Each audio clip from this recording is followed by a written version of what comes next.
Running a small business or any business is a lot of ups and a lot of downs, and you hope that you end up more up than down. But when you run that business with your spouse and it's just the two of you, those downs, that's pressure. And we're going to talk about it next with Mark Priebe.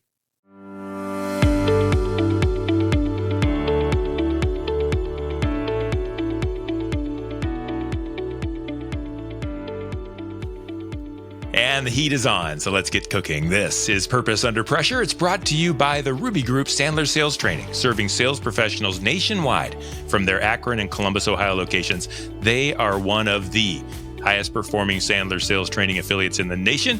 If you ask Mike Jones, who was on the show a couple weeks back, what his goal is to be, it would be the highest performing, and I am sure they're on their way. They will make a difference for you and your team. You can check them out online at therubygroup.sandler.com. My next guest is Gracious Defined. I know he's probably laughing at that right now, but here, let me tell you why I say that. We do the same things, Mark Priebe and his wife, Allison, and I. Mark is the president and co-owner with his wife, Allison, of Proximity Marketing in Brunswick, Medina, Northeast Ohio region. When I say we do the same things, we provide marketing services and things to businesses. Here's why I say gracious. Mark was there first. And when I came in, blazing, and wanted to get started, he could have shut me down. Mark, you could have shut me down. You didn't. You helped. And I have a feeling that has something to do with your purpose, but we're going to find out about that a little bit. And I've said to you before, thank you, but I want to say it publicly. You are a great, great man, and you do nothing but help others, and I really appreciate it. Welcome to the show. Thanks, Brian. I appreciate your kind words, and I'm glad to be here. Thanks for having me. Yeah, I'm glad to have you here too. I've always wanted you to be on the show, and now that I kind of do my own thing, I can make my own decisions. So you're on it. We mentioned your co-owner is also your wife, Allison Priebe. I ended up with you, so I guess that's okay. That's a consolation prize, right? It's a consolation prize. So, Mark, tell me a little bit about you're a co-owner of a marketing company in Medina. I've seen the way you work with others. I've seen your involvement in the community. I've seen the way you are successful with your other businesses and your clients and how important it is to you. What is your purpose? What are you trying to do in business through proximity marketing? It's a great question, Brian. And I think about this a lot because especially when you hit certain thresholds and certain ages, you start thinking about what is your legacy? What is it you're doing with this business that you started from scratch and you take care of it like a baby and you see it grow, et cetera. And I do live and breathe proximity marketing. I love what I do. I really enjoy the things that we accomplish. And I'd have to say that our purpose, my purpose as a business owner, I guess is twofold. One is to help other companies succeed. I'm blessed to work with a lot of businesses that are family run or that are run by the people who started the business. They've put their neck out on the line and they're going for broke. And they've got key people in their organization. I love the idea of cause and effect. We've done these things to potentially help that business grow. And the outcome is we've seen them grow. And so, for me, I get excited. Yes, of course, we're all looking to make a living and pay our bills and have great lives. I'm well past that. I'm at the point where, to me, my joy comes from watching a business owner invest in his team, watching a business owner put an addition on her building, to see them hire more people. And those are physical manifestations, I guess, of a measuring stick for me is are we making an impact in the lives of the people we get to work with? So that's the thing that your customers are trying to do, right? They're trying to hit that next stage and do that next thing. Otherwise, they wouldn't be hiring you in the first place. Are you able to tell that they see that in you? Is the fact that it's not just about business for you? Are they able to see that with you, or do you hope that they see it? How does that work? I hope that they see it. I mean, I don't hold back my passion, excitement about things, and we try to do our best to be fully engaged in everything that we do. And I think the cool part about my business and your business is every day is different, right? So it's easy to get excited about one day you're working on X. Somebody's got a rubber lining product that they're developing. The next day you're working on baby changing stations and people roasting nuts. It's a fascinating world that we get to live in. So I get excited and I leave these places going, boy, I could really be in that business. Oh, that's a fascinating business. So I think I have a natural passion for the interest of what other people do and how they got into these businesses. And I had a client that was the foremost expert in car wash systems. And I think, how in the heck did that guy get into that business? And so there's a natural curiosity. And then you start thinking about, okay, well, if we can tell that story, then that will ultimately help them grow and advocate on their behalf. So I hope it comes out. I generally think it does. More or less, it's kind of how we are set as a default. Yeah, I think it's interesting when you tell people who you feel you are and how you want to be known, and then you wonder whether people see it. I think people see it in you, and I think that's good. And it's a testament to what you've built there. Now, I have to dig a little bit because I asked that question of folks, what does purpose mean? And every single person, I almost 100%, I want to help people, just like you said. But you've got bills to pay. You've got employees that have families to feed. You've got business to run. Sometimes things don't go as well. The customer, whatever, it didn't work. What are some of the pressures that get in the way of you maintaining that very high level, high bar purpose? What gets in the way? What's that pressure that gets on your other side? When you own a business, there's lots of different pressures, right? And you know it, you're feeling it. And I think we're closing in on 30 years of proximity marketing. And I can tell you that we have probably had every type of pressure you can imagine, right? And for me, there's probably two primary pressures, and they both do dictate the spectrum of that desire to always be growing and moving forward, right? So the first is challenges with your team. So challenges with your team might not just be, hey, we lost a key employee. Sometimes that happens, and we've gone through that. But it might be, here we're having challenges getting our team aligned, or finding opportunities to help shape the vision that we have shared with the employee. And so you're constantly working at, are we doing the things we can to not only retain people, but grow them, right? That's a tremendous, I take it very personally that our team has opportunities to grow. And, when people move on, sometimes there's a better opportunity or it's time. But sometimes when they leave, you look back and say, maybe I could have done better. Maybe we as an organization could have done better. So that weighs on me. And then there's the other side of it, which we're all probably familiar with, which is when you have a client that has moved on. And sometimes that happens because, maybe we screwed up and something happened, and, we're human. That certainly has happened over our course of business. But sometimes leadership changes, a company gets acquired, a company, maybe the leadership decides, hey, it's time to wind things down. And we've probably dealt with every one of those scenarios. So it's just the continued challenge of making sure you're balancing revenue relative to your team. I mean, for us, our largest investment as an organization is with our team. So how do you perpetually look at that and say we've got the right amount of business relative to team and staff? Yeah, right. The right amount of business, the right type of business to keep everybody engaged. It's that pipeline, right? Yeah. Making sure you don't have too long of a waiting list, but you don't want too short of one. I'm interested. One of the things that I used to tell back when I was a sales manager, I used to tell the sales folks, I said, I don't know if you think this is true or not, call me on it if it's not. Every customer will leave. Yeah. Someday, every customer will have had either great success and be ready to move on, or failure and be ready to move on. The door closes, or we close our doors. One way or the other, nothing is forever.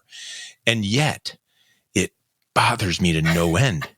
Not just when someone leaves, but if someone will leave. And I'm wondering how that makes you feel personally. Is it when someone leaves or worrying about that? Does that affect you after 30 years, or are you able just to set it aside? No, I think you and I have very similar personalities, right? So we love to engage with people, and there's probably a certain level of acceptance and acknowledgement, wanting to be liked and wanted to have. One thing I love about our business is we have great long-term relationships with people, and you become friends with people, but with clients. But you're right; every relationship, in one way or the other, evolves and transitions. So it still is difficult at a personal level, and I'm probably oversensitive relative to the rest of the team where I sense there's something maybe amiss or something where we can close the gap and have a better experience. And I probably drive my team crazy because I'm always looking to keep that relationship healthy.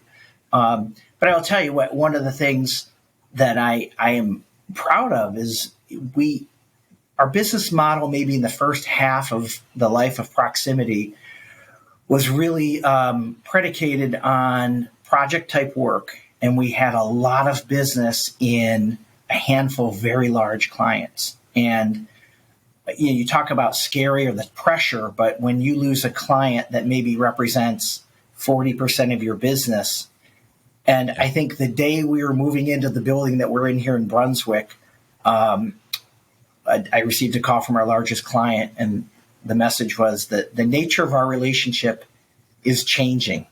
And AKA what that meant is they pulled everything in-house, and we lost that customer. And Mark, on the day you moved into your we're carrying boxes in, et cetera. And, we had gone from leasing to purchasing this building. It was a goal that Allison and I had, and we said, great, let's do it. Let's, put our money where our mouth is and do that.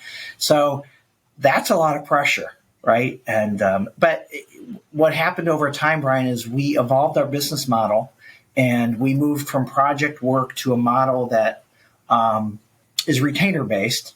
And we developed a model that I think allows us to operate with the ability to cushion the blow of losing a handful of clients without the sky falling, right? We've got this well-balanced measure of customers across a percentage of our business. And by and large, that's worked out really well. So you've learned that, but I want to go back to then. That's a lot of pressure in one time, and you had to go home. You and Allison both put your head on the pillow and went, what just happened? I have to assume that that's what you thought. How did that affect the business? How did that affect the immediate decisions you made next? This show is called Purpose Under Pressure. You maintained your purpose, or at least I think you might have, under a lot of pressure. I want to hear that story. Well, it's really interesting, the dynamic of having a spouse in the business. And one of the reasons we have worked well together, because a lot of people will say, oh, I could never work with my spouse. We work so well together, primarily because I stay in my lane and I do certain things really well, sales, marketing, etc. And Allison stays in her lane and does things really well on the back end operationally, whether it's payables, receivables, HR, benefits, etc. But the other side of it is sometimes I think we trade off keeping the other one calm and keeping things in perspective. So if I go off the deep end, worried or panicked, in those moments where you're like, my goodness, what happened and what's going to happen? And you start having this woe is me attitude. She's pulled me back and said, hey, let's look at things. We've gotten through this X scenario. We've been down this road before, we still have this to take care of, and we can seize this opportunity. And vice versa. There's been times where you can see she's at her wit's end. And I don't know if it's a spousal thing or a business partner thing or some combination of the both, but in the moments where we've had major pressure, it just seems like one of us steps up and calms the other one down.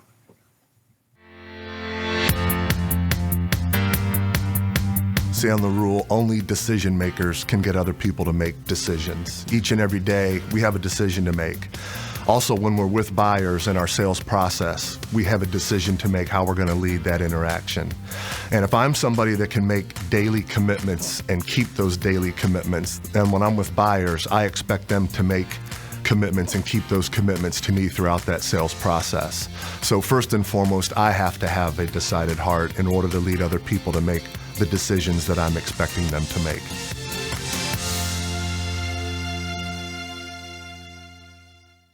And I get accused of prying sometimes, but I'm going to go ahead and pry here. What's that like after the day is done and you're home and you've both been in your lanes, driving hard, driving fast, and now you're home? What's that like? My spouse couldn't work with me. I can work with her. There is no chance she could work with me. And so I don't know what that's like. I'm interested in the family dynamic. I'm interested in weekends. I'm interested in how you maintain business and family kind of all at the same time. It actually works out really well. I think part of it is I don't need to go home and recount something that happened at the office that, hey, it wasn't great. Let me rehash all the negative things that occurred with X, right? Or, if there's a long drawn out things that happen, even if it's not negative, just something good, having to redo that here together, we get to experience that. So when we go home, we kind of step away from the business, and, it gives us time collectively to just talk about bigger picture things with the business relative to, yes, the operational part, but then how it fits into our lives. And it really is a nice partnership. Weekends are great because we have sort of had this standing. I don't know if we ever settled on this as just sort of a rule, but we work like dogs during the week. We love what we do. We go at it from morning to night. But when weekends come around, yes, we're always available, but we sort of detach, and we love to get away. And we have a place up on the lake, and I have to tell you, the minute that ferry pulls away from shore, you just exhale and you sort of let it all go, and you're connected, but it's away, and it's a good life balance, I think.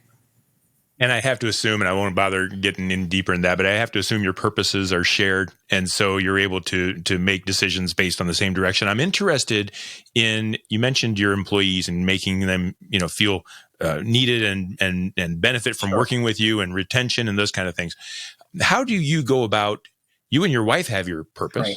How do you go about instilling that into your employees so that they are on the same page too, wanting the same things, accomplishing the same things? How do you make that happen? I think it's partly orienting the conversations about, in our case, outcomes, right? So we love to see the positive outcomes. So making it a priority to talk about those and setting that as a measure of success, right? And yes, everybody has sort of different things that motivate them. And personally, it's interesting when you do different personality tests and dig into what the motivators are.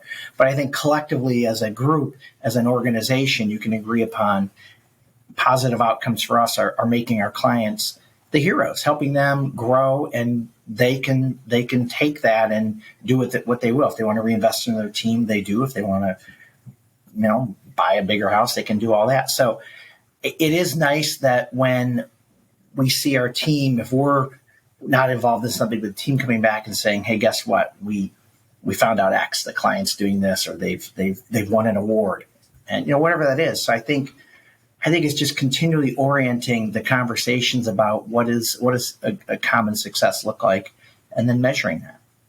Let's talk about the weather report. Let's talk about what's coming next. Yeah. What pressures do you see, either as a marketing company co-owner or as a person? And I know we kind of have our pulse on the economy a little bit. We kind of see what's going on by working with our customers. What are the hurdles, the pressures that are coming that either you at Proximity Marketing or we as an economy need to be ready for? Yeah, I think the economy's going to continue to kind of be this sort of wait and see, stagnant thing, at least certainly through probably the next election, which is still a ways off. There's a lot of uncertainty out there, and ours is a business, right, in the digital marketing space where the foundation kind of washes away and is rebuilt, if not every week, every couple months with different things. And the algorithms and changes and platforms that emerge and platforms that fall away, it is continually changing. So I guess I'm sort of used to that. And to a degree, part of our job is to navigate our clients through that. But I think there's a big change coming with artificial intelligence and AI, and to what degree that will be, who knows? I tend to be optimistic about these types of things and say, man, think about the great fundamental ways things will change.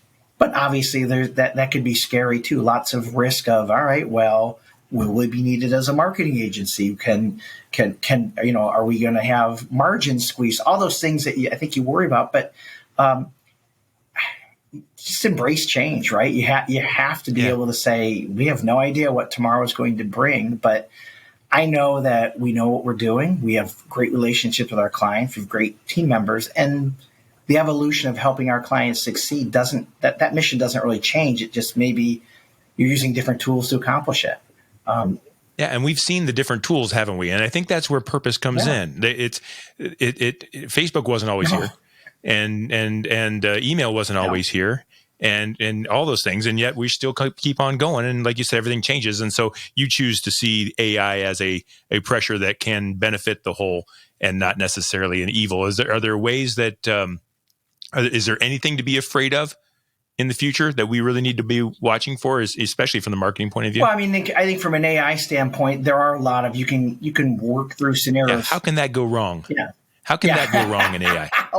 It can go wrong a lot of different ways. I mean, just the information that's fed into it, affects what's fed out, and so there's a lot of ways.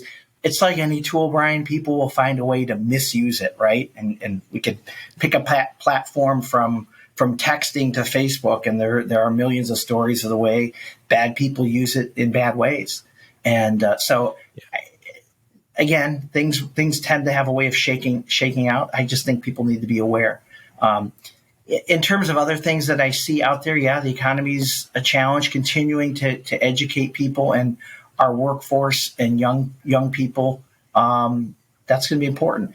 As I get a little bit older, I look around and I have to, just as a personal standpoint, have to be careful to not be a naysayer when people bring ideas like, we tried that 20 years ago. Because you know what? Conditions change. People's view of how they accept things change. And so for me and as an organization, we've got to continually be willing to look at things with a fresh set of eyes. And, maybe that means taking into account the different age groups of people here and how people view things. Maybe they've got a different perspective, and you know what? Maybe they're right.